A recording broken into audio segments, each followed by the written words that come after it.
All right, let's check this out because I didn't know this was a thing up until literally like 3 days ago when I was searching for new music and clicking on things and doing this and that. And, you know, whenever I see the name Thomas Erak, I believe that's how you say it, erak, whatever it is. Whenever I see the name Thomas Erak, I always get intrigued. But then to see Thomas Erak and the Ourobors, which great name, which is apparently like brand fucking new because I think this is the only song. Because I went to go look them up to put it on my Spotify, and if you type in Thomas Erak, the first no, never mind, it comes up.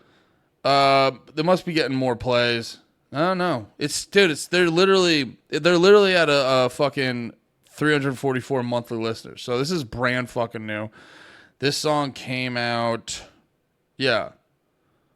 4 days ago. So this band is brand fucking new. But it was funny, like, something else came up where it was like Thomas Erak and the Shoreline, which is always interesting why he did that and then didn't keep doing that.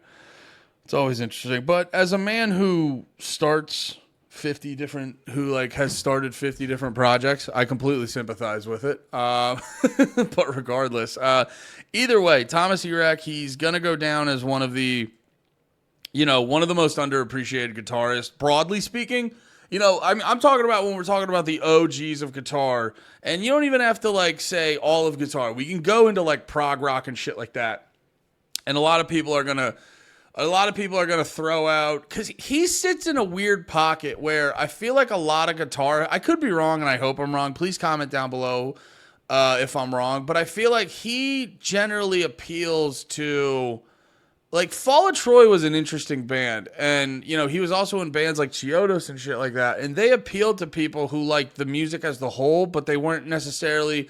Now, obviously, there's going to be a lot of people into Fall of Troy who are nerdy about guitar, but the broad fan base of Fall of Troy, it wasn't just that they were, like, guitar nerds or music nerds in general. They just liked the whole vibe, because Fall of Troy was a magnificently balanced band where they would do crazy prog rock shit, but also just have good, strong, driving, heavy songs. So they were very approachable to all types of people in the scene. But I always wonder, I'm like, does Thomas Erak just get around to guitar heads? Because I feel like general guitar heads who are going to be extra nerdy, they're going to be listening to shit like fucking Dream Theater, Tool, and stuff like that. They're going to miss the Fall of Troy and not really appreciate it. So the guys who really know fucking guitar, they're not going to be listening to the Fall of Troy. And then the people who are really fucking into the Fall of Troy, they may not always fully appreciate how goddamn good he is at guitar. So because of that, I always look at it as like Thomas Erak may go down in history as like the most underappreciated, like, guitarist who was possibly the best at it. Because it's just like some of the shit he does. Just go right now and watch a live Fall of Troy video that is centered on the guitar. It's unreal the shit he can do on it. It's like this is gonna sound corny as shit, but he plays it like it's an extension of his body. It functions there like it's an extension of his body. So I'm very curious to hear what this sounds like. Let's just hop into it.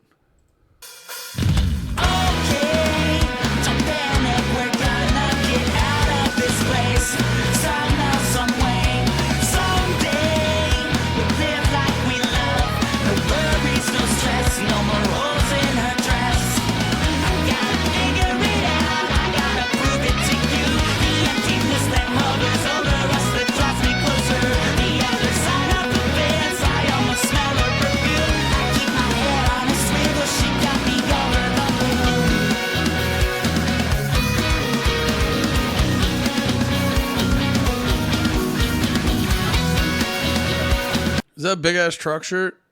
Yes. That rules. Showing love for big ass truck.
There we go. That's ADDTM, Attention Deficit Disorder of the Masses.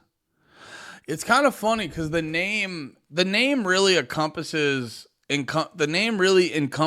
what my main criticism of the song is. The song's very good, very fun, very upbeat, good vibe. Has a lot of elements of why I like Thomas Erak and his guitar playing and his singing in Fall of Troy. But just by the name itself, Attention Deficit Disorder of the Masses.